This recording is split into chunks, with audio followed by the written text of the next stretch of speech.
हमारे नौजवानों में ताकत नहीं है। अल्लाह के नबी बॉडी बिल्डर थे कि नहीं थे? हजरत मूसा तो इतने बड़े ताकतवर थे, आज का अंडरटेकर वो खली पली एक फूंक में उड़ जाते। हजरत मूसा ने एक ही थप्पड़ मारा था ना किब्ती को, फिरौनी को, वहीं पर ढेर हो गया था। अल्लाह के नबी के बाजुओं में इतनी ताकत थी कि जंगे वो रुस्तम ने चैलेंज किया था, रुकाना ने चैलेंज किया था कि अल्लाह के नबी अगर आप बहादुर हैं, ताकतवर हैं, सच्चा नबी है तो मुझसे मुकाबला करके दिखाइए। अल्लाह के नबी ने कहा कि ये तुम्हारा चैलेंज एक्सेप्ट है। मसलिहत की चादर ओढ़ कर नहीं कहा कि नहीं हम नहीं लड़ सकते, जैसे आज हमारे कुछ लोग बात सामने खुलकर नहीं आते हैं। इस्लाम की हक्कानियत को वाज़े करने के लिए पुरअमन तरीके पर आप आजाद है, पूरी दुनिया का मुसलमान आजाद है, हर कोई आजाद है, हिंदू आजाद है, मुसलमान आजाद है, क्रिश्चियन आजाद है, सबके सब आजाद है। तो अल्लाह के नबी ने कहा कि तुम्हारी चैलेंज कबूल है। कहा कि आओ रुकाना मैदान में, देखते हैं तुम्हारे अंदर कितनी ताकत है। ढोल बजाया जाता है, चारों तरफ से लोग खड़े हो जाते हैं और देखते हैं कि आज तो बड़ा मजा आने वाला है, आज तो रुकाना है सामने। यानी आज का खली जो बड़ा सा है ना, वो बहुत बड़ा पहलवान WWF का, या किसी जमाने में शायद अंडरटेकर वेकर का नाम चलता था, उनका नाम था। सुना कि वो आदमी को पकड़ता था तो मार देता था। क्या बात है, वो तो आप ही लोग ज्यादा जानते होंगे। तो कहा कि अरे आज तो मुकाबला पड़ा, कौन ये मोहम्मद जो बहुत मासूम है, कुछ जानते नहीं है, और किसी से एक मच्छर तक नहीं मारा है इन्होंने, किसी को एक थप्पड़ तक नहीं मारा है। अरे हमारे नबी ने किसी को एक थप्पड़ तक इसलिए नहीं मारा क्योंकि आप अलैहिस्सलाम जालिम नहीं थे, आप रहम दिल बहुत थे। आप अलैहिस्सलाम अपने दुश्मन को भी माफ कर देते थे, जाओ तुमको माफ करता हूँ। आप अलैहिस्सलाम के जिस्म, चचा के जिस्म के टुकड़े करने वाले वैशी को भी आपने माफ कर दिया था। लेकिन जब ताकत की बारी आई, जब चैलेंज की बारी आई, तो अल्लाह के नबी पीछे नहीं हटे, कहा कि रुकाना तुम्हारा चैलेंज मुझे कबूल है। ये भी नहीं कुछ नहीं, बस फौरन चैलेंज कबूल। कहाँ लड़ाई फील्ड में आना है, खाड़ा कहाँ लगाओगे जी? मक्का के चौराहे पर चलो। चारों तरफ से 60 से 90 हजार लोग चारों तरफ देख रहे हैं कि भाई आज क्या होने वाला है। आज तो मोहम्मद का खात्मा है।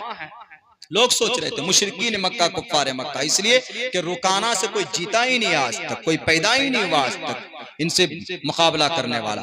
आया एकदम बिल्कुल आस्तीन चढ़ाकर, और आप अलैहिस्सलाम को पकड़ने की कोशिश की तो मोहम्मद रसूलुल्लाह ने एक हाथ यहाँ पे डाला, एक सीने पर डाला, ऐसे उठा करके नीचे रख दिया। पटका नहीं, पटकता तो हड्डी टूट जाती है इसकी, उठाकर रख दिया। उठकर फट से खड़ा हुआ, नहीं समझ में नहीं आया हमको ये दाव, दोबारा। आप अलैहिस्सलाम ने कहा कि दोबारा कर लो, जाओ। फिर आओ, दौड़ के आया, फिर इस बार पूरी ताकत के साथ में झुंझलाता हुआ।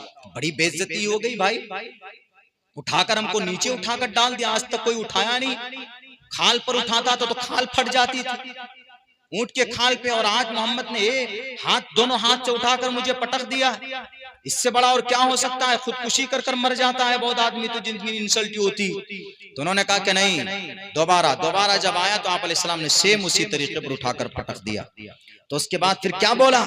ये जादू करता है, ये जादूबाज है, हमको समझ में नहीं आता है, ये मुझे पकड़ने से पहले कैसे पकड़ लेता है। हालांकि अल्लाह के नबी अलैहिस्सलातु वस्सलाम नॉर्मल वैसे ही जैसे वो भी पकड़ता था, लेकिन आप अलैहिस्सलाम पकड़कर उठाने में टाइम नहीं लगता था, फौरन उठाया रख दिया। तो वहां जो हकम थे, जो जज लोग थे, उन्होंने कहा कि मोहम्मद इनको आप तीसरी मर्तबा मौका दीजिए, और कहा कि रुकाना, इस मर्तबा बहाना नहीं, इस मर्तबा फाइनल, यस या नो, जीतो या हारो, कुछ बोलना मत। हम तो देख रहे हैं कि कुछ भी चीटिंग नहीं चल रही, और चीटिंग तो वहां कुछ चीटिंग थी नहीं। क्या भाई कोई चीटिंग हो रही है वहां पर? कुछ मकरो फरेब हो रहा, कुछ नहीं, सब लोग देख रहे हैं, ओपन देख रहे थे सब। तो उस मर्तबा जब आया तो अल्लाह के नबी अलैहिस्सलातु वस्सलाम ने दोनों हाथ का इस्तेमाल नहीं किया, एक हाथ का इस्तेमाल। आप अलैहिस्सलाम ने पकड़ा और उठा के ऐसे आराम से रख दिया। दिल की हालत बदल चुकी थी रुकाना की कि ये मोहम्मद इब्ने अब्दुल्ला यकीनन मोहम्मद रसूलुल्लाह सल्लल्लाहु अलैहि वसल्लम। अब फिर अपनी इज्जत बचाने के लिए क्या बोल के वहां से गया? बज़ाहिर लोगों के सामने बोलता है ना, जो आदमी, कभी आप देखते हैं कोई आदमी अगर पिटता है, पिटेगा, मार खाएगा, लेकिन फिर क्या बोलेगा? देख लूंगा तुझे, मार खाएगा, मारिया, अच्छा तुझे तो देख ही लूंगा मैं, आना तुम मेरे इलाके में। पिटेगा, सब कुछ होगा, लेकिन वो क्यों? लोगों के अंदर एक वो बनाना चाहता है, मेरी इज्जत बरकरार रहे, बैरक। तो आप अलैहिस्सलातु वस्सलाम पहलवान भी थे। आप अलैहिस्सलातु वस्सलाम ऐसा नहीं हम लोगों की तरह आप गलत नशीली पदार्थ का इस्तेमाल करते हैं और नशीली चीजें बहुत खाते हैं।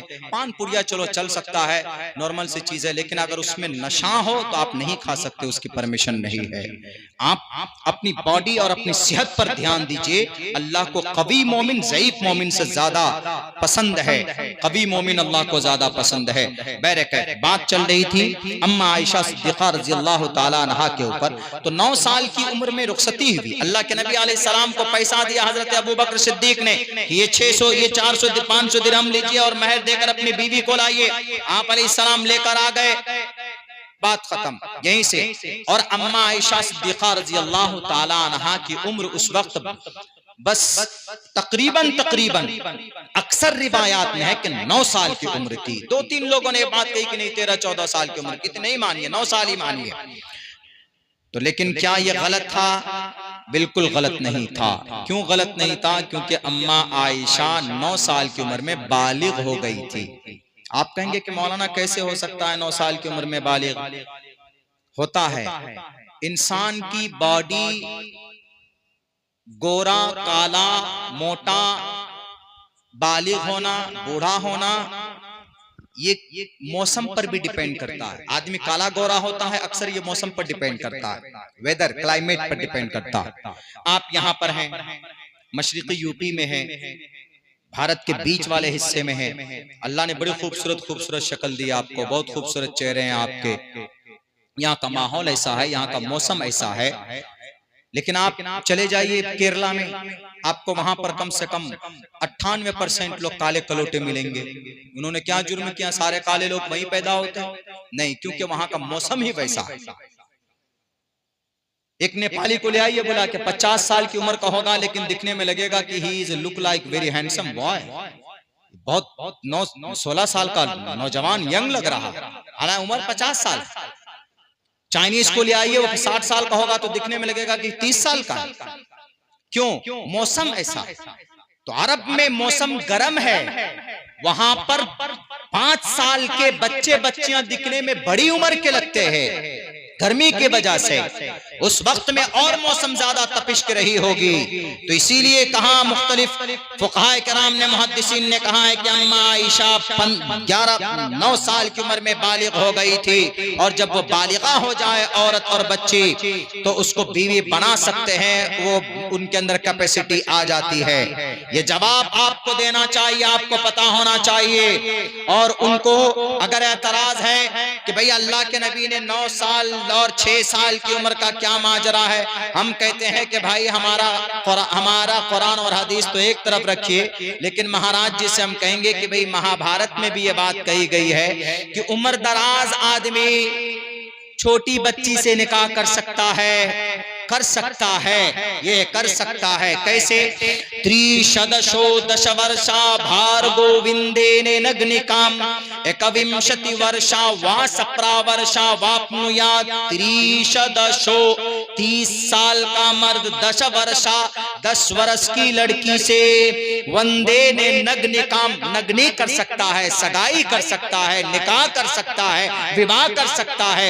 और ऐसी बच्ची से जिसको हैज का खून ना आया हो, हैज का खून बालिग होने की अलामत है। लड़की बालिग होती है तो हैज का खून आ जाए तो समझ जाइए कि लड़की बालिगा हो गई, अब ये मां आसानी के साथ बन सकती। मैं नहीं कह रहा हूं, ये महाभारत का ये मंत्र है। नीचे और मजे की बात लिखी भी देखिए, क्या कहा? 21 वर्षा, विंशति 20 को बोलते हैं संस्कृत में, 21 जैसे एकादशा 11, द्वेदशा 12, त्रयोदशा 13, चतुर्दशा 14, पंचादशा 15, षोडशा 16, सप्तादशा 17, अष्टोदशा 18, नवदशा 19, विंशति 20, 21 बरस का मर्द वा सप्रा 7 साल की बच्ची से विवाह कर सकता है। हमने कहा कि गुरुजी 18 तारीख को शायद डिबेट रखा था वहां महाराष्ट्र में, लोगों ने उनसे कहा कि भाई आपको साबित करना होगा, हम भी आपकी किताबों से साबित करेंगे। तो मेरे पास मैं गया था प्रोग्राम में वहां पे, तो मैं डिबेट में तो नहीं जा सका क्योंकि मुझे पहले आना था, लेकिन हमने ये 2 मंत्र लिख के दिए थे, एक 2 लाइन का एक ये मंत्र लिख कर दिया था। हमने कहा कि महाराज जी से सिर्फ इतना पूछ लीजिएगा कि इसका क्या मतलब है, इसका क्या अर्थ है। अगर आपको कुरान हदीस पर एतराज है तो इस मंत्र पर भी एतराज होना चाहिए आपको। इसलिए कि यहाँ पर भी क्या कहा गया कि 7 वर्ष की बच्ची से 21 साल का नौजवान हट्टा कट्टा विवाह कर सकता है। तो हमारे नबी ने अगर 50 साल की उम्र में अगर 9 साल की अगर अम्मा आयशा से निकाह किया है तो कौन सा गुनाह किया। ये जानकारी आपको होना चाहिए नौजवानों मुसलमानों, ताकि आपकी शरीयत को अगर कोई बदनाम करे, इंक्लूडिंग मीडिया वाले तो चाहते ही हैं हकीकत को छुपाएं और मुसलमानों को बदनाम करें। हालांकि इस्लाम का कोई फैल, कोई अमल किसी पर जुल्म ज़्यादती नहीं है, बल्कि समस्या का समाधान है हमारी शरीयत। इसीलिए पता होना चाहिए आपको। पढ़िए, रात दिन पढ़िए, इंशाअल्लाह तबारक व तआला आपको फायदा होगा। आप कहिए कि मोहम्मद रसूलुल्लाह ने 11 शादियां की हैं। क्यों की 11 शादी? आपने इसलिए 11 शादी की चूंकि कौम को बताना था कि अगर किसी व्यक्ति को 50 साल की उम्र में 9 साल की उम्र की बच्ची से निकाह करना हो तो वह कर सकता है, चूंकि हमारे नबी ने किया है। अगर 25 साल का जवान लड़का अगर 40 साल की उम्र दराज औरत से निकाह करना चाहे दुनिया में तो कर सकता है, चूंकि हमारे नबी ने किया है। और उनको मैं बताता चलो, हमारे नबी ने 25 साल की उम्र में एक 40 साल की उम्र दराज एक बूढ़ी औरत से निकाह किया और 25 साल तक उनके साथ जिंदगी में रहे, उनके साथ में जिंदगी गुजारी। अगर अल्लाह के नबी ऐश परस्त होते, अल्लाह के नबी औरत के शौकीन होते तो 25 साल की उम्र में पहला निकाह एक 40 साल की उम्र दराज औरत से नहीं करते जो 2 मरतबा पहले बेवा हो चुके थे। आजकल का जवान कर सकता है। अगर कोई इंजीनियर डॉक्टर नौजवान है, वेल सेटल है किसी बड़े शहर में, गाड़ी बंगला सब कुछ है, अगर उसकी माँ उससे कहे कि बेटा तुम्हारे लिए मैंने 40 साल की मुतल्लका औरत को देखा है, वो नौजवान अगले दिन पंखे से लटक कर मर जाएगा, लेकिन 40 साल की उम्र की औरत से शादी नहीं करेगा। लेकिन हमारे नबी ने किया कि नहीं किया? ये इसलिए कौम को, समाज को पैगाम देना था। हम इतनी अच्छी शरीयत के मानने वाले हैं, लेकिन हमारी जिंदगी के अंदर वो शरीयत आनी चाहिए, उस नबी की सुन्नत आनी चाहिए। इंशाअल्लाह तबारक व तआला दुनिया के अंदर इनकलाब पैदा होगा।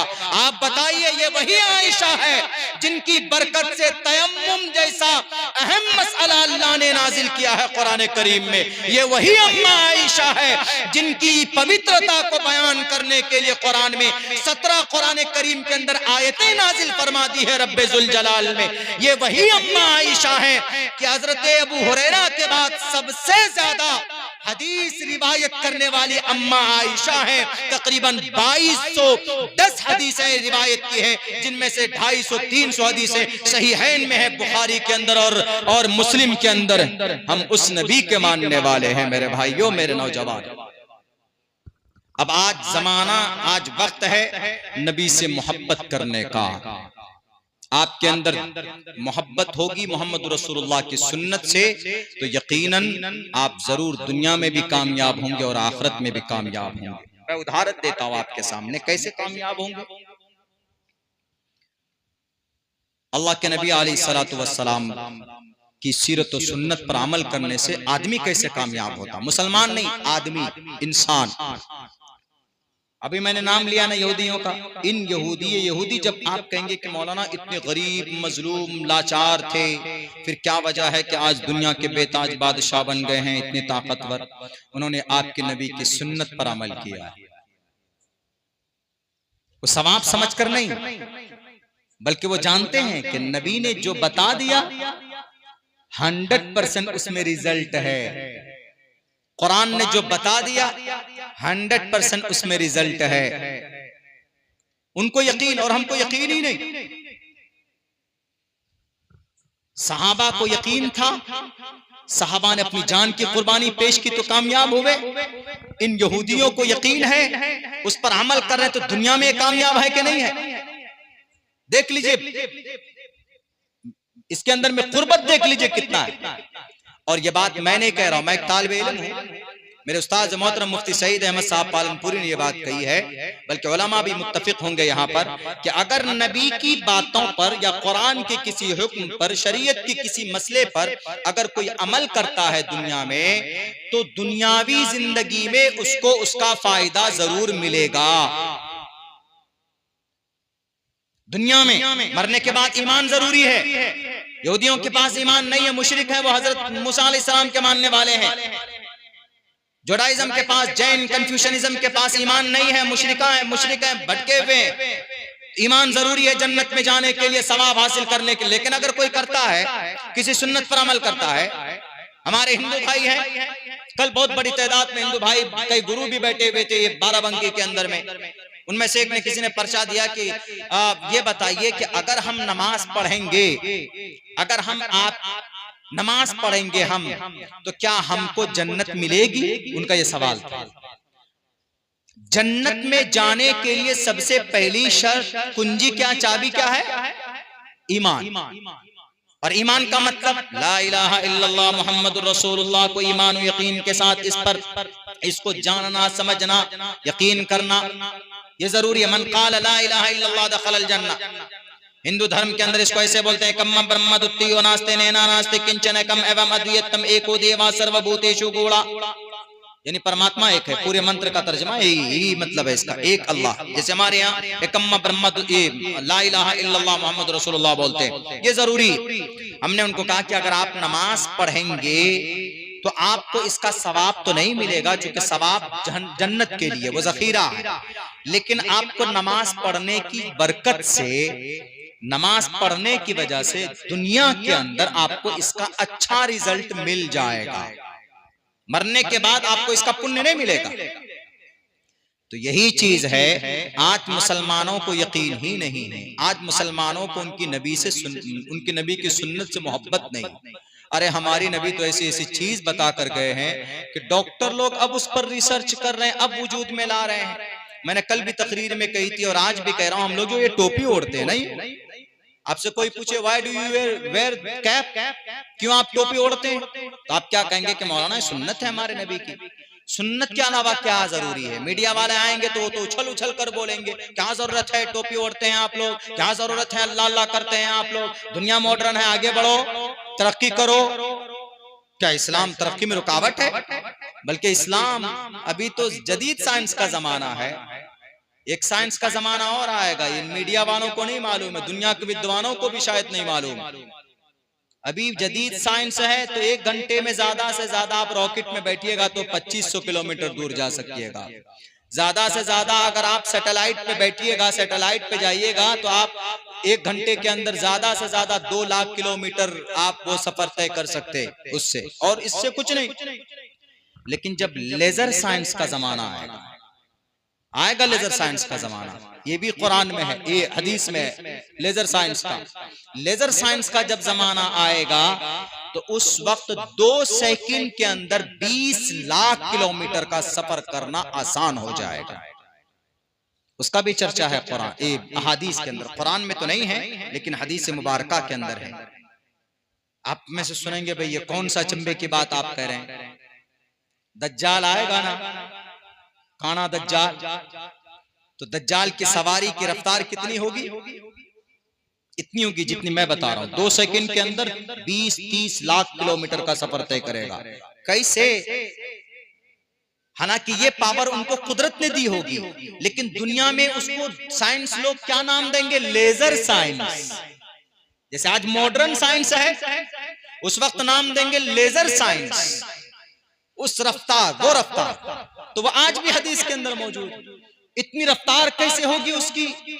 इतनी रफ्तार इसलिए होगी कि कुव्वते कशिश को सल्ब कर लिया जाएगा, यानी जो कशिश है ना, ग्रेविटी है ना, उसको कब्जे में ले लिया जाएगा। और फिर उसके बाद कशिश जब कब्जे में आ जाए तो किसी भी चीज की रफ्तार बढ़ जाती है। बहरकैफ वो एक अलग टॉपिक है, हम कभी उस पर बात करेंगे तो बहुत ही मुतमईन होकर फिर बैठना पड़ता है। लेकिन हमारी शरीयत हम वही कहते हैं कि वो है कि बहुत सारी चीजें ऐसी जो सुन्नत है लेकिन दुनियावी एतबार से उसके अंदर बड़ा फायदा है। साइंस और मेडिकल के नजरिए से देखेंगे, जैसे यही टोपी है, इसका एक अदना से मिसाल सुन लीजिए। टोपी है, आप कहेंगे कि टोपी का क्या फायदा भाई, टोपी क्यों उठते, आप कहेंगे, कोई कहेगा कि सुन्नत है, अल्लाह के नबी की सुन्नत है, सुन्नत पर अमल करेंगे तो 100 शहीदों का सवाब मिलेगा। इतनी सी बात, ये तो बात हो गई शरीयत की। लेकिन दुनियावी एतबार से क्या फायदा, क्यों टोपी ओढ़ते हो, क्या जरूरी है टोपी लगाना, उठाकर फेंक दो ना। हमारे बहुत से मुसलमान नहीं लगाते, नमाज में से खड़े हो जाते हैं, कोई बात नहीं, नमाज हो जाएगी, लेकिन टोपी के बारे में तो जानकारी होनी चाहिए। इस टोपी से क्या फायदा हो सकता है, ताकि आजकल का कोई ऐसा फासिक और ऐसा मलऊन आदमी जो कुरान और सुन्नत के बारे में गलत सोच और समझ रखता है, दिमाग में कीड़ा और भूसा भरा हुआ, हमेशा कवानीन बनाता रहता है, हमेशा बदनाम करने की कोशिश करता है, ताकि उन्हें पता चले कि अरे ये टोपी सिर्फ सुन्नत नहीं है, इस टोपी के अंदर में जदीद साइंस के एतबार से, मेडिकल रिसर्च की रोशनी में दुनियावी भी बहुत फायदे हैं। तो इस टोपी पर जब रिसर्च किया गया तो एक डॉक्टर, अमेरिकन डॉक्टर लिखता है, नाम याद नहीं है, मैं अगर हवाला पूछेंगे तो 2 दिन में बता सकता हूं। उस डॉक्टर ने कहा कि अगर आदमी को लू जैसी मुहलिक बीमारी से बचना है, लू गर्मी होती है, आपके उत्तर प्रदेश में ज्यादा सर पर कपड़ा लपेटा जाता है, आप बाहर जाते हैं तो सर पर कपड़ा लपेटते हैं गर्मी में। हालांकि गर्मी में कपड़ा क्यों लपेटते हैं, पूरा बदन खोलकर चलिए, अंडरवियर में कि गर्मी कम लगेगी, लेकिन नहीं, कहीं हो ना हो सर पर जरूर कपड़ा लपेटते हैं। क्यों? क्योंकि लू जो ये मुहलिक बीमारी है, ये बीमारी पता कहां अटैक करती है, सबसे पहले इसकी अटैक करने की जगह समझिए, ये हिस्सा, ये इस हिस्से पर अगर आपकी शिद्दत से धूप लग जाए तो आपको लू जैसी मुहलिक डिजीज का आप शिकार हो सकते हैं। और जिसको लू लग जाए सीरियसली, जैसे आपको अगर किसी को जॉन्डिस हो जाए, अंदर पहुंच जाए, तो आप बच नहीं सकते, अल्लाह के हुक्म के बगैर मर जाएंगे आप। ऐसी लू है, अगर लू आपको सीरियसली लग जाए तो आप मर जाएंगे, आपको कोई नहीं बचा सकता, कोई मेडिसिन, कोई दवाई नहीं बड़ी आपको बचाने के लिए। तो इस लू जैसी मुहलिक बीमारी से बचने के लिए उस डॉक्टर ने ये रिसर्च किया है, इसका एक ही इलाज है, कोई टैबलेट, कोई दवाई, कोई मेडिसिन नहीं है, बल्कि अगर इससे बचना है लू जैसी मुहलिक बीमारी से तो आदमी को कैप यूज करना चाहिए। नीचे और रेफरेंस देकर लिखा कि पर्टिकुलर, खुसूसन मुसलमान लोग जो टोपी इस्तेमाल करते हैं, तो टोपी इस्तेमाल करने की वजह से टोपी इस्तेमाल करने वाले को कभी ये मुहलिक बीमारी नहीं हो सकती। देखिए, जिस चीज की रिसर्च आज करके लोगों के सामने इतना बड़ा मसला लेकर आ रहे हैं, इस चीज को हमारे नबी ने 1458 साल पहले करके गए। हाथ धोते हैं आप लोग, खाना खाते हैं, क्या फायदा है हाथ धोकर खाना खाने में? आप कहेंगे कि सुन्नत है। हम लोग उलमा लोग बैठते हैं मिंबर पर बताते हैं तो लोग कहते हैं अरे क्या सुन्नत है, ऐसे खा लो भाई, कोई फायदा नहीं। लोग इसको अहमियत नहीं देते थे, लेकिन हमारे नबी जानते थे, सब कुछ जानते थे। अल्लाह के नबी हकीम भी थे, तबीब भी थे, सब कुछ थे। मोहम्मद रसूलुल्लाह सल्लल्लाहु अलैहि वसल्लम सिर्फ एक पैगंबर नहीं थे, सिर्फ एक रसूल नहीं थे, आप पैगंबर भी थे, रसूल भी थे, आप लीडर भी थे। आज लीडर उसी को मानते हैं जो वोट की बात करता, नहीं, आप कौम और समाज के रहबर भी थे। जनाबे मोहम्मद रसूलुल्लाह सल्लल्लाहु अलैहि वसल्लम, आप बेहतरीन, आप सिपह सालार भी थे, आप दुश्मनों की आंखों में आंखें डालकर बात करना भी जानते थे।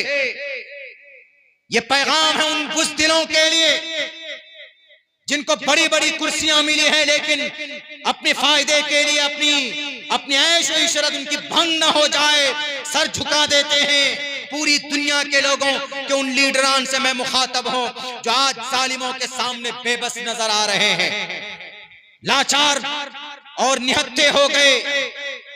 25,000 सिर्फ मासूम बच्चों को शहीद किया गया सरजमीने अंबिया गजा पट्टी की धरती पर, किसी की जुबान पर आवाज नहीं आई। मेरे भाइयों, मेरे दोस्तों, गर्व से कहिए कि हम मुसलमान हैं, चूंकि दुनिया की सबसे बेहतरीन शरीयत हमारे पास है। कोरोना का इलाज किसी ने बताया था? किसी डॉक्टर ने नहीं बताया, बल्कि 6 महीने के बाद तब उसका एंटीडोट निकाला गया, वैक्सीन निकाला गया 6 महीने के बाद, बल्कि 7-8 महीने लग गए कोरोना को मारने के लिए दवाई। हमारे नबी कब बता कर गए? 1458 साल पहले बता करके चले गए मोहम्मद रसूलुल्लाह। कोरोना से अगर बचना है तो क्या क्या जरूरी था? सबसे पहले नंबर पर कोरोना से अगर बचना है तो हाथ धोना है। अब आया सुन्नत की अहमियत सामने। अरे ये तो मोहम्मद पहले बता कर गए कि हाथ धोने का फायदा क्या था, पता ही नहीं समझ में आ रहा था कि भाई हाथ धोने से क्या फायदा होता है। कोरोना मोहतरम ने आकर समझा दिया, हजरत कोरोना शरीफ ने। और इतना अक्लमंद कोरोना था ये, यहां से ग्रेजुएशन करके गया। कभी कभी देखा आपने, रात में लॉकडाउन है, दिन में खुला हुआ है, समझ में नहीं आता था कि क्या रात में लॉकडाउन यानी रात में कोई बाहर नहीं जाएगा, और दिन में खुला हुआ आदमी दिन में बाहर जाओ। क्यों? कोरोना रात में हमारे तरह जलसा करता था क्या? यह रातों को घूमने के लिए निकल रहा है, चलो भाई पूर्वांचल एक्सप्रेस में गाड़ी चलाते दौड़ाते, कोई पकड़ लिया तो चिपक जाएंगे। और कोरोना को अंदर जाने का 2 ही रास्ता मालूम था। कौन सा? एक नाक वाला, एक मुंह वाला। कान वाला रास्ता पता ही नहीं था उसको। कभी कभी तो ऐसा हुआ कि हफ्ते में 2 दिन लॉकडाउन, क्या शनिचर इतवार, बाकी और सोमवार मंगल बुध जुमेरात नहीं, कोरोना भी छुट्टी में है। ये चीज समझ में नहीं आती थी हमको। 2 साल तक इदारे बंद हो गए, 2 साल तक सारे तालीमी इदारे बंद हो गए। कोरोना को भी बड़ी दुश्मनी थी, शायद स्कूल में बड़ी पिटाई भी होगी, चाइना में पिटाई भी, भागकर इंडिया आया और इंडिया के सारे स्कूल बंद करवा दिए, शराब खाना खुलवा दिया। शराब खाना खोल दिए जाते थे, कोरोना वहां नहीं आता था। मदरसा स्कूल बंद, क्यों? कोरोना यहाँ आएगा। बहरकत कोरोना ने 2 चीजें समझा दी। एक तो सुन्नत समझा दी, हाथ धोने वाली सुन्नत। एक ये समझा दिया कि जो उस वक्त में बहुत चल रहा था ना, CAA सिटीजन अमेंडमेंट एक्ट, कि भाई लोग हिंदू अलग मुसलमान अलग, इसीलिए तो कानून बना था। कोरोना कहा कि अच्छा बहुत अलग अलग करते हो, अलग होने का दर्द क्या बताता हूँ। कोरोना ना क्या क्या अलग तुम कर रहे, तुमने हिंदू मुसलमानों को अलग किया, तुमको तुम्हारी बेटी और तुमको तुम्हारी बीवियों से अलग कर दूंगा कम वक्त। इसीलिए 6-6 फीट तक दूर रहते थे। नहीं नहीं वहीं रहो, वहीं रहो, यहाँ मत। ये भी कोरोना ने समझाया। अल्लाह की लाठी में कभी आवाज नहीं होती। मेरे भाइयों, मेरे कब बातें आई तो मैंने आपको फिट हो गया वो कोरोना शरीफ। 2 साल के बाद गया तो अब गायब हो गया। नौकरी वोकरी लग गई होगी कहीं पे बेचारे की उसकी। तो हमारे पास दुनिया की सबसे खूबसूरत शरीयत है। किसी भी मसले को आप ले लीजिएगा, जब आपका मॉडर्न जमाने में आप उसको परखिएगा तो आप सही समझ पाइएगा कि भाई नहीं, इसके अंदर में अल्लाह तबारक व तआला ने इस मसले का हल इसके अंदर रखा है। हम लोग तो बस आंख बंद करके, चूंकि भाई कुरान से हुक्म आया, शरीयत का फरमान है तो मान लिया। और जब तक इतनी मोहब्बत नहीं होगी मुसलमानों अपनी शरीयत से, अपने कुरान से, जब तक आपको यकीन नहीं होगा तो आप कामयाब नहीं हो सकते। आपको यकीन करना पड़ेगा अपनी शरीयत पर, अपने कुरान पर, और जुल्म के खिलाफ आवाज बुलंद करना पड़ेगा। बुज़दिल नहीं बनना है, बुज़दिल बिल्कुल मत बनिए, मत डरिए।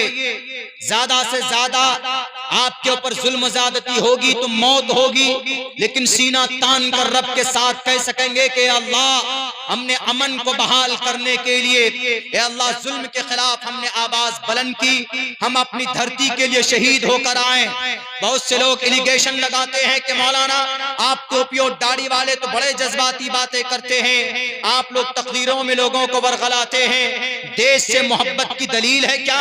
अरे इससे बढ़कर कोई दलील नहीं है। इस देश से इतनी मोहब्बत हमारे अकाबिरीन को है कि इस देश की कुर्बानी के लिए सबसे पहले अगर तलवार किसी ने बुलंद की थी तो वो अली वर्दी खान, जो नवाब सिराजुद्दौला के नाना थे। आज जो हावड़ा है इसका नाम डायमंड हार्बर था।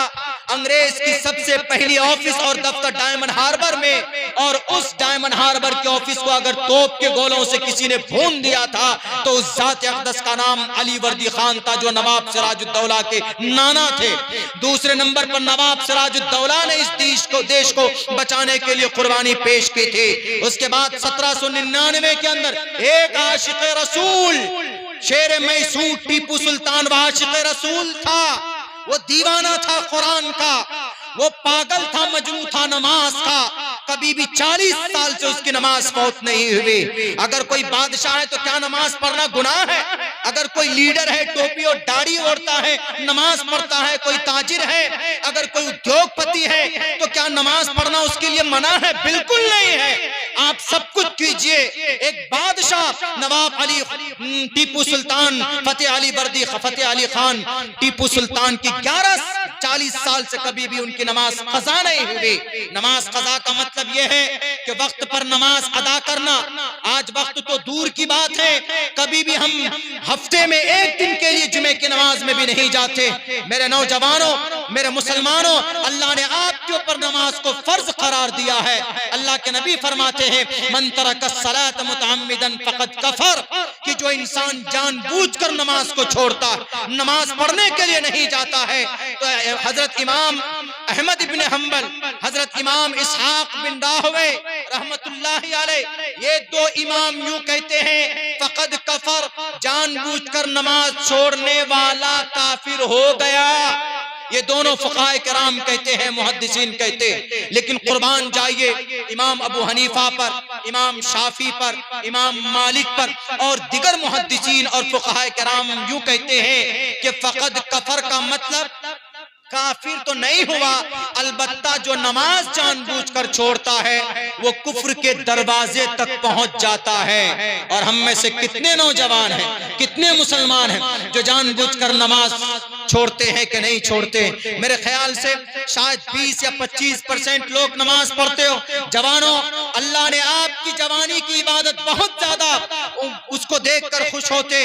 बूढ़े उम्र दराज लोगों की इबादत को देखकर इतना खुश नहीं होते जितने हमारे यंग ब्लड की इबादत को देखकर रब्बे जुल जलाल खुश होता है। और आपकी जवानी के बारे में रब स्पेशल सवाल भी करेगा, वन शबाबिही फीमा अबला, जवानी कहां पर पुरानी करके आए, जवानी कहां पर बिता करके आए। किसी लड़की के पीछे हेलो हवायू करने के चक्कर में या शराब के नशे में अपनी जवानी बर्बाद करके आए, तुमने नमाज अदा की कि नहीं अदा की, उस वक्त में क्या जवाब दोगे? मेरे नौजवानों, दो नौजवान, एक का नाम मुआज एंड मुअव्विस, एक की उम्र 13 साल, दूसरे की उम्र 14 साल थे। लेकिन इस उम्मत का सबसे बड़ा जालिम फिरौन का खात्मा करना हो, अबू जहल का खात्मा करना होगा तो इन्हीं दोनों जवानों ने, उम्र कितनी है, एक की 14 साल और एक की 13 साल की उम्र है। मेरे नौजवानों, जंगे बद्र के मैदान में एक तरफ सहाबी हैं, उस सहाबी के दोनों तरफ ये दोनों बच्चे हैं, हाथ में तलवार है और खड़े होकर सर पे कफन बांध कर तैयारी कर रहे हैं। किनके लिए? जंग के लिए। उस वक्त के जालिम बादशाह के खात्मे के लिए। उस वक्त जंगी सूरत कुछ अलग होती थी। सहाबी ने सोचा अंदर अंदर कि मैं कैसे मुकाबला करूंगा, मेरे दोनों तरफ तो ये दोनों बच्चे हैं, ये दोनों याजूज माजूज हैं, छोटे छोटे बच्चे, ये क्या मुकाबला करेंगे? तो एक ने पूछा इतने में कि चचा बताओ जरा, अबू जहल को जानते हो? उन्होंने कहा कि बेटे क्या करोगे? कहा कि अबू जहल कमबख्त मेरे नबी को गाली बकता है, मेरे नबी को गलत बोलता है। हमारे उस नबी को जिसने इंसानियत का रास्ता बताया, जिसने शराब से लोगों को बचाया, जिसने जुए से बचाया, जिसने जिना से बचाया, समाज को एक सही रास्ता दिखाया, उस नबी को गाली बकता है। आप सिर्फ बोलो तो सही। उन दूसरे ने कहा क्या चचा देर मत कीजिए, जरा बताइए। फिर उस सहाबी ने पूछा अरे करना क्या चाहते हो, तुम क्या कर लोगे?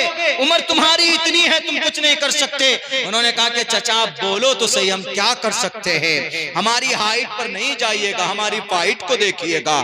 तो चचा ने कहा, उस सहाबी ने कहा, वो देखे सामने घोड़े पर वही अबू जहल बैठा हुआ। फौरन बस इतना सुनना था, इंतजार नहीं किया अल्लाह के नबी के आदेश का, बिल्कुल भी नहीं। तलवार उठाया, दौड़ा अबू जहल की कदम पर मारता है। चूंकि हाइट कम थी, दोनों बच्चे थे, 13 और 14 साल की उम्र थी, मारा और वो गिरता है। इतने में अबू जहल का बेटा आकर इन दोनों नौजवानों पर पिल पड़ता है। ये दोनों नौजवान शहीद होने के कगार पे हो जाते हैं। एक की गर्दन भी कट जाती है। दर्द होता है तो उस गर्दन को नीचे, हाथ को नीचे रखकर उसको भी अलग कर देता है। मेरे नौजवानों, ये थी इस उम्मत के फिरौन का खात्मा करने वाला 13 और 14 साल का दो नौजवान। हमारे नौजवान तो 13 और 14 साल की उम्र में पबजी गेम में बिजी रहते हैं, कुछ पता नहीं दीनो दुनिया का। ऐसे ही अल्लाह ने उनको रज़ी अल्लाहु अन्हुम व रज़वान का खिताब नहीं दिया था। ऐसे ही नहीं, बड़ी मेहनत और बड़ी कुर्बानी हुई थी। अबू जहल का खात्मा किया था। वो अबू जहल इतना बड़ा मुतकब्बिर शख्स, जब वो मरने लगा, जब उसकी गर्दन हजरत अब्दुल्ला इब्न मसूद आए उतारने के लिए, तो क्या कहता अबू जहल, ए अब्दुल्ला, मेरी गर्दन थोड़ी नीचे से काटना, यहां से काटना, यहां से सटा के बिल्कुल। कहा क्यों, मरते मरते तुमको ये इतना गुरूर? वो सिर्फ गुरूर की वजह से, तकब्बुर की वजह से ईमान नहीं लाया था, वरना वो सबसे ज्यादा नबी को पहचानने वाला अबू जहल ही था। उससे एक कोने में जंग बद्र में अखनस इब्न शुरैक ने पूछा था मरने से पहले कि अबू जहल, यहाँ कोई नहीं है, यहाँ तुम हो और मैं हूं, मैं तुम्हारा दोस्त हूं, जरा बताओ कि नबी सच्चा है कि झूठा है?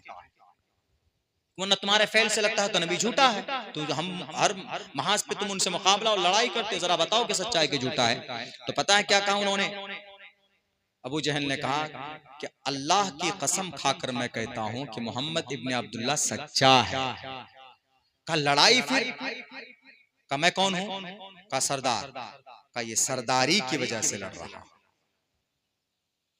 गुरूर, ईगो, तकब्बुर भी नहीं करना चाहिए। तो कहा उससे अब्दुल्ला इब्न मसूद ने कि क्यों मरते मरते? कह रहे मेरी गर्दन जब वहां पर मरने वालों के बीच में, उनके सर के बीच में जब मेरा ये सर रखा जाएगा तो दिखना चाहिए कि किसी सरदार का सर है। इतना गुरूर। उधर नहीं जाऊंगा, और वरना जाएंगे तो बड़ा लंबा हो जाएगा। इतना मैं कहता हूं कि नबी पाक अलैहिस्सलातु वस्सलाम से अमली एतबार से हमें मोहब्बत होनी चाहिए। आज के जमाने में एक सुन्नत पर अमल करते हैं तो रब्बे जुल जलाल 100 शहीदों का सवाब अता फरमाता है। मेरे भाइयों, वक्त काफी हो चुका है। मुझे अभी ऐसा लग रहा है कि अभी मैं 15 मिनट या आधा मिनट बोला हूं। बहुत सारी बातें मज़ामीन जहन में हैं, आते हैं, कौम के बीच रखना चाहता हूं, लेकिन मैं बस इतना कहूंगा, किसी से मत डरिए। बिल्कुल मुख्तसरन 3 बात पेश करता हूं, मुख्तसर, बहुत मुख्तसर, 5 से 6 मिनट में पूरी हो जाएगी। उसके बाद इंशाअल्लाह हम लोग, चूंकि मुझे लंबा सफर भी करना है, मैं शुक्रिया अदा करता हूं इस बस्ती की सबसे पहले उन नौजवानों का जिन्होंने ये जलसा ऑर्गेनाइज किया, और खुसूसन बड़े भाई घर की मुर्गी दाल बराबर। आप नहीं जानते असद आजमी साहब को, चले जाइए रांची में पूछिए असद आजमी कौन है, बिहार चले जाइए पूछिए, इन इलाकों में चले जाइए तो आपको पता चल जाएगा कि भाई शमशीर साहब कौन है, असद साहब कौन है। फील्ड के लोग हैं, बड़े अच्छे गौर से कलाम सुनते हैं।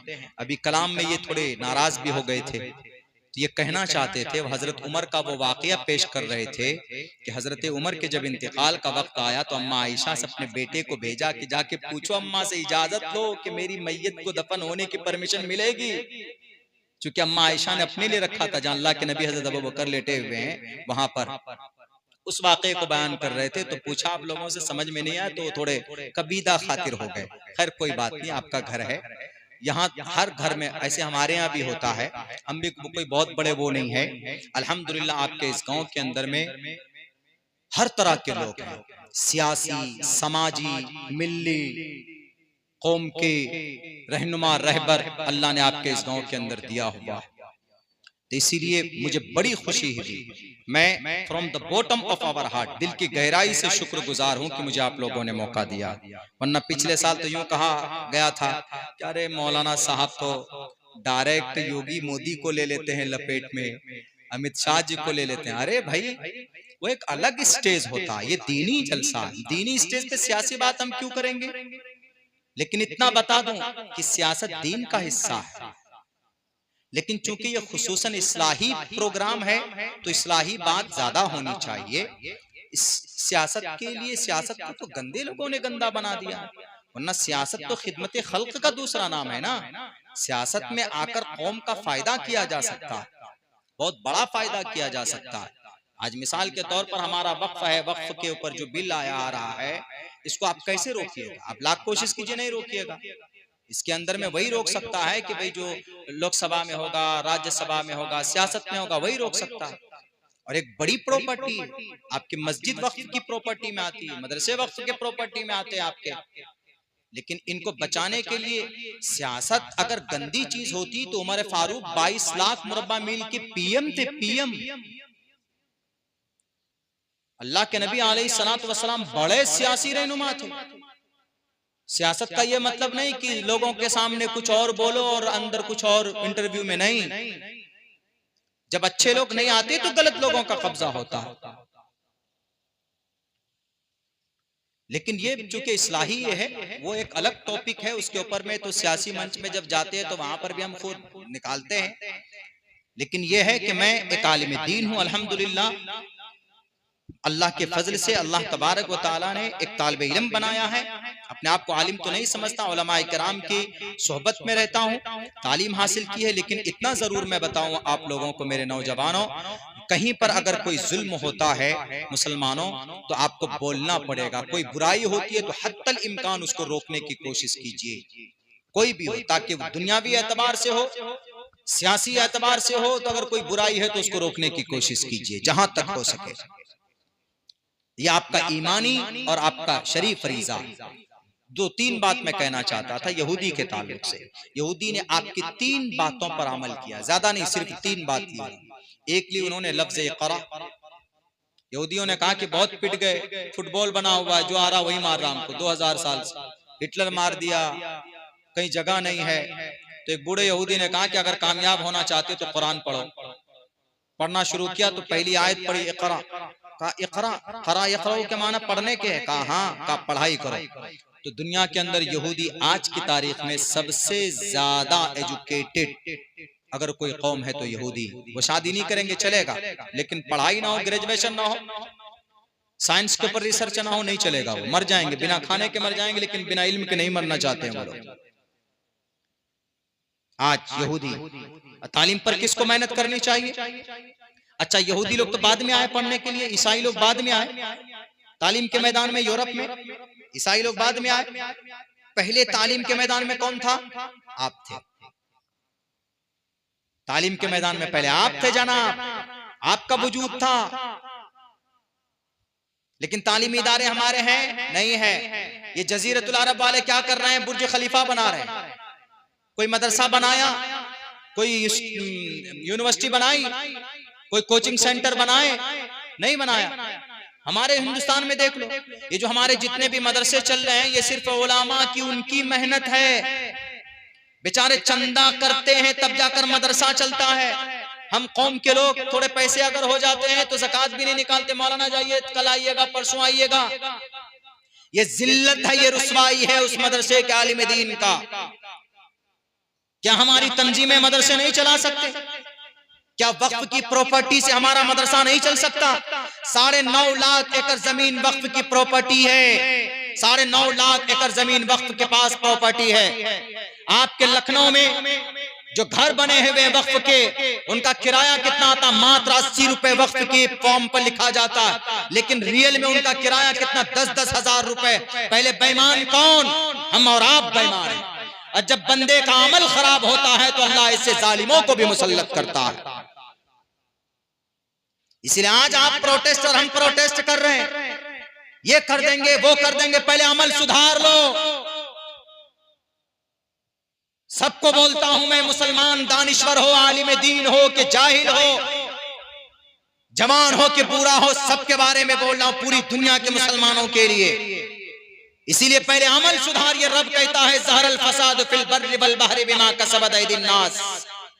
इंसान के अमाल बद की वजह से फसादात पैदा होते। महाराष्ट्र की धरती के ऊपर 1 लाख एकड़ जमीन है, 70,000 एकड़ जमीन गैरों के कब्जे में है, सिर्फ 30,000 एकड़ जमीन वक्फ के पास है। 1990 से लेकर सन 2002 तक वक्फ का जो चेयरमैन बना वहां के मुतवल्ली जो बने, उन्होंने 11 लाख हजार रुपए का वक्फ की प्रॉपर्टी को बेचा। कहां? गैरों के पास। अल्लाह नहीं देख रहा इस चीज को। इसीलिए अगर आज आपके सामने में एक हिमालय पहाड़ बनाकर खड़ा किया गया है तो ये हमारा और आपका गुनाह है जो आपके सामने खड़ा किया गया, जो हम इसको मिटा नहीं सकते, जो हम इसको रोक नहीं सकते। और सितम बालाए सितम तो ये कि अगर कुछ लोग आवाज बुलंद करते हैं तो अरे भाई इनका खुद का फायदा है, अरे भाई ये तो खुद अपना कुछ करना चाहते हैं। छोड़ दीजिए कि वो किस मसलक से है, किस तंजीम से है। अरे आपका वजूद खतरे में है दुनिया के अंदर, आप क्या बात करते हो जनाब? मसलक के नाम पर लड़ते हो। दुश्मन की बंदूक से गोली निकलेगी तो तुम्हारा मसलक पूछकर तुम्हारे सीने को नहीं छलनी करेगी कि नहीं तुम देवबंदी मसलक के हो, चलो गोली वापस आ जाओ। बंदूक से गोली निकली वापस नहीं आती। जब वो आपको कलिमे की बुनियाद पर एक समझते हैं तो आप कलिमे की बुनियाद पर एक होकर भारत के कानून को मद्देनजर रखते हुए अपने हक हुकूक को लेने के लिए हम आवाज क्यों नहीं बुलंद करते?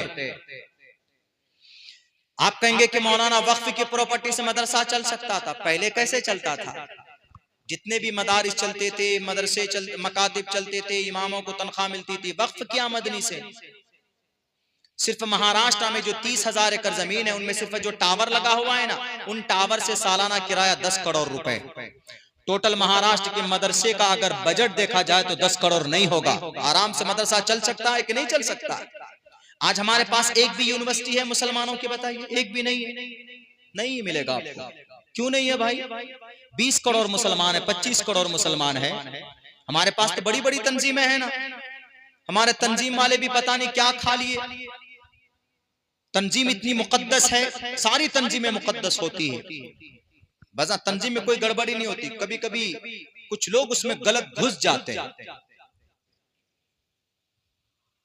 नमाज गलत नहीं है, लेकिन इमाम अगर गड़बड़ हो जाए, बिना वजू के पढ़ा दे तो नमाज गई कि नहीं गई? अब कोई कहेगा कर यार जोहर की नमाज बड़ी खराब थी, अलायाजुबिल्लाह नमाज को खराब नहीं बोल सकते। इमाम ने बिना वजू की नमाज पढ़ाई, वैसे ही हो रहा है। मुकद्दस तंजीमें 25 करोड़ मुसलमान, अगर 10 करोड़ मुसलमान एक दिन में 1 रुपए जमा करेगा तो एक दिन में 10 करोड़ रुपए जमा होगा कि नहीं होगा? पूरे महीने के अंदर में अगर एक रुपए जमा करे, महीने का 30 रुपए जमा करे तो बताइए एक महीने में 350 करोड़ रुपए जमा होगा कि नहीं होगा? 335 करोड़ रुपए जमा हो सकता है। और सालाना तकरीबन 3000 करोड़ रुपए जमा होगा। और इन पैसों से क्या कर सकते हैं हम? इन पैसों से हम मसाजिद, मदारिस, यूनिवर्सिटी, कॉलेज, हॉस्पिटल बना सकते हैं कि नहीं बना सकते? नहीं। क्यों? कौम को इस चीज पर कभी हमने आमादा ही नहीं किया। अरे हमारा जवान जब 25 रुपए का एक पुड़िया खाकर थोक देता है, पूरे दिन में 200 रुपए के भी नौजवान हमारे पुड़िया खाते होंगे, एक दिन में 200 रुपए का, क्या एक दिन में 1 रुपए नहीं निकाल सकता? ये अहमियत कौन दिलाएगा इन नौजवानों को? ये हमारी और आपकी जिम्मेदारी है। समाज के अंदर जो बुराई है ये कौन करेगा? कुछ लोग बोलते हैं कि जलसों से फायदा नहीं होता, जलसों से फायदा होता है। जलसा मुसलमानों का, उलमा का तरीका नहीं है, जलसा अल्लाह का तरीका है। अल्लाह ने 2 मरतबा जलसा किया है। एक आसमान में किया था, पूरी दुनिया क़यामत तक पैदा होने वाले तमाम रूहों को जमा करके अल्लाह ने तकरीर की थी, वो भी एक जलसा था ना। जलसा का मतलब बैठकर बात सुनना। अल्लाह ने कहा था अलस्तु बिरब्बिकुम, वो एक जलसा था। तमाम रूहें, सबकी रूहें थी वहां पर। भारत के प्राइम मिनिस्टर की, अमेरिका के प्रेसिडेंट की, हमारे यहाँ के हिंदू मुसलमान सबकी, क्रिश्चियन जैन सबकी रूहें थी, सबकी आत्माएं थी। सबने कहा था अलस्तु बिरब्बिकुम, वो एक जलसा था। और दूसरा खुसूसी जलसा किया अल्लाह ने फरिश्तों के सामने। जब इंसानों को पैदा करने का इरादा किया तो अल्लाह ने फरिश्तों को जमा किया, कहा आ जाओ सबके सब, सबको बुलाया। तब अल्लाह ने कहा इन्नी जाइलुन फिल अर्ज़ि खलीफा तजालु फीहा मन युफ्सिदु फीहा व यस्फिकु दिमा व नहनु नुसब्बिहु बिहम्दिका व नुक़द्दिसु लक। जलसा भी हुआ और क्वेश्चन आंसर का उसमें सेशन भी रखा गया। जलसा होता है वहां पर क्वेश्चन आंसर का भी मौका दिया जाता है कहीं पर किसी कॉन्फ्रेंस में। तो अल्लाह ने जलसा किया। अल्लाह ने फरिश्तों को कहा मैं जमीन पर नायब बनाना चाहता हूं, क्या राय है, क्या कहते हो? आलू व तजालु फिहा, फरिश्तों ने कहा कि ये अल्लाह आप ऐसे लोगों को पैदा करना चाहते जो लड़ेंगे। जो ओहदे के चक्कर में लड़ेंगे, कोई सेक्रेटरी बनेगा तो लड़ेगा, कोई सचिव बनने के चक्कर में लड़ेगा, और कोई जनाब लीडर बनने के चक्कर में दूसरे को गोली मार देगा, कोई हर जगह पर यह फसाद होगा। तजालु फीहा मन युफ्सिदु फीहा, जो फसाद पैदा करेगा। अल्लाह ने कहा कि नहीं नहीं जाओ, मैं ज्यादा बेहतर जानता हूं, इनको तुम नहीं जानते जिन चीजों को, इन्नी आलम मा ला तालमून। तो जलसों से फायदा होता है, लेकिन शर्त यह है कि हमारे साथ साथ आपको भी उस पर अमल करना है, तभी फायदा होगा। तो दूसरी बात क्या थी? दूसरी बात ये, इन यहूदियों ने तालीमी इदारे बनाए। हम अगर तालीमी इदारे बनाएं तो आज यकीनन कौम का अगर समर्थन हो, कौम का तो समर्थन है लेकिन समर्थन लेने वाला चाहिए, वैसा मुखलिस चाहिए। कौम तो तैयार है, इंशाअल्लाह मदरसे भी चलेंगे, मकतब भी चलेंगे, यूनिवर्सिटी भी चलेगी, सब कुछ ये थोड़ा सा बनाने की जरूरत है।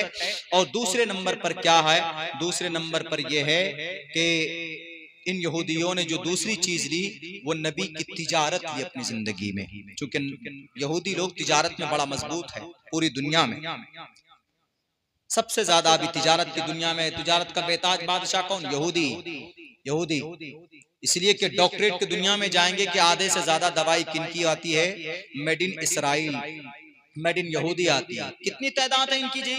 1.5 करोड़। और आप कितने हैं? 2.25 अरब। 1.5 करोड़ है वो यहूदी। यहां तक के यहूदी ने हर डॉक्टर के घर पे अपना धार्मिक झंडा चिपका दिया, डॉक्टर को पता भी नहीं है। डॉक्टर लोग जो लगाता है क्या, पहले प्लस का निशान था डॉक्टर का कि भाई आप कोई डॉक्टर है तो अपने गाड़ी में प्लस का वो स्टिकर लगाते थे, भाई डॉक्टर है। लेकिन अब क्या है? अब एक डंडा है बीच में, उस डंडे के बीच में देखेंगे ये रस्सी लिपटी हुई है और ऊपर में जाके ऐसे है। क्या वो रस्सी है? क्या अज़दहा है? अज़दहा है ना। तो यहूदी मानते किसको हैं? हजरत मूसा को। और हजरत मूसा को अल्लाह ने क्या दिया था? डंडा दिया था ना, वो डंडा, असाए मूसवी, वासा, डंडा, लाठी। और वही लाठी कभी कभी अज़दहा बन जाया करती थी, तो उनके धार्मिक सिंबल को हर डॉक्टर के घर में चिपका दिया। लो ये है यहूदी, इसको बोलते हैं। और आप अपना सिंबल चिपकाते, उनको साइन चिपकाते कि भाई मैं डॉक्टर, मेरा ये सिंबल है। यहूदी कह रहा है कि हमारा धार्मिक झंडा है, कम बखत बेवकूफ। यानी जहां से हमारी सोच खत्म होती, वहां से उनकी शुरुआत होती। एक एक चीज अगर आपको बताई जाए, कोलगेट टूथपेस्ट हम लोग करते हैं ना, ये यहूदियों की साजिश है। यहूदियों ने कहा कि ये मुसलमान मिसवाक क्यों करते हैं? ये मुसलमानों को मारने के लिए, हम मुसलमानों को काफिर बना के मारना चाहते हैं। जरा तहकीक करो तो कैसे मरेंगे काफिर? तो किसी ने बताया कि ऐसे नहीं मरेंगे काफिर। मुसलमान, इनके जो नबी हैं वो बहुत फार्मूले बता करके गए, और यूं कहा मोहम्मद ने कि जो आदमी मिसवाक करेगा उसकी मरने के वक्त में कुछ हो ना हो, लेकिन मरने के वक्त में उसकी मौत ईमान पर होगी अगर कोई मुसलमान कंटिन्यू मिसवाक करता है तो। हालांकि मिसवाक बड़ी सुन्नत है अल्लाह के नबी की, सबसे ज्यादा पाबंदी आप अलैहिस्सलाम मिसवाक की करते थे, पॉकेट में रखते थे, यहाँ पर रखते थे आप अलैहिस्सलाम मिसवाक। तो यहूदियों ने कहा अच्छा हम तो काफिर बना के मारना चाहते हैं, लो घरों से सबका मिसवाक निकालो। कैसे? उन्होंने कोलगेट और ओरल बी ब्रश बनाकर आपके हाथों में थमा दिया है। टूथपेस्ट जो कोलगेट है किसका है? मेड इन यहूदी। कोल्ड ड्रिंक पीते हैं, Coca Cola, Fanta, Sprite, 7 up, Thums Up, गटक जाते हैं, मेड इन यहूदी। लक्स साबुन, लाइफ बॉय साबुन, डिटॉल, मेड इन यहूदी। डव शैम्पू और हेड एंड शोल्डर शैम्पू और लॉरेल कलर की दुनिया का बेताज colour, L'Oreal, Garnier, made in यहूदी। लिपस्टिक लगाते हैं हमारी औरतें, 320 प्रोडक्ट है औरतों के लिए, मेड इन यहूदी। तिजारत की दुनिया का बेताज बादशाह इस वक्त कोई है तो यहूदी।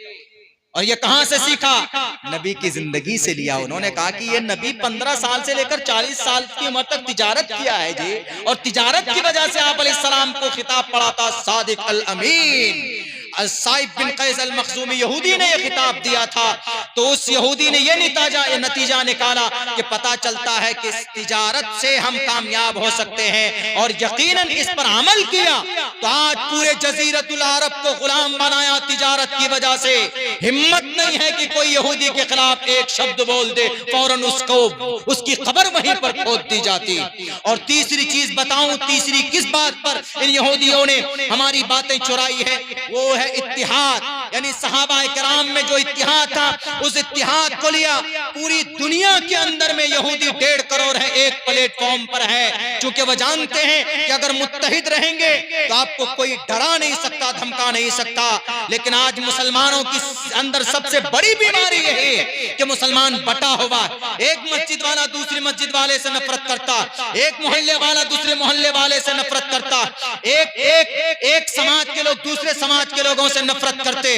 कभी कभी तो जनाब एक मदरसा वाला दूसरे मदरसे वाले से, एक इमाम दूसरे इमाम से, एक एनजीओ वाला दूसरे एनजीओ वाले से, एक तंजीम वाले दूसरी तंजीम वालों को काफिर कहता। बल्कि तबलीगी मुकद्दस जमात थी, इनके अंदर भी दो फिरके, दो हिस्सों में बांट दिया गया। एक हिस्से के आदमी तो दूसरी तंजीम के लोगों के सामान उठाकर मस्जिद से बाहर फेंक देता। जब आप लड़ेंगे तो अल्लाह की मदद आएगी? नहीं आएगी। मेरे भाइयों, यहूदी आज काबिज हो गए, यहूदी आज कामयाब हो गए आपके नबी की सुन्नत पर अमल करके। हालांकि यहूदी जन्नत नहीं जा सकते, वो काबिल फॉलोएबल तो नहीं है, लेकिन सबक हासिल करने के लिए, इतनी बात समझने के लिए बहुत काफी है। वक्त है, सुधर जाइए, अच्छा अमल कीजिए। समाज में, गाँव में अगर कुछ बुराई है तो उसको खत्म करने की कोशिश कीजिए। बहुत बहुत शुक्रिया, जज़ाकल्लाह। अस्सलामु अलैकुम व रहमतुल्लाहि व बरकातुहू। बहुत बहुत शुक्रिया भाई।